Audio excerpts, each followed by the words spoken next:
The first part of this expedition, the Red Line, is World War II, which is actually quite interesting. It is the World War II series. It's about the World War II, it's about the bunker shoots in World War II, but we have more to come.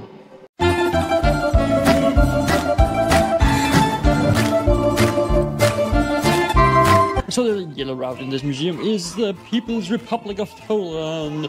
It is the liberation of Poland after the USSR.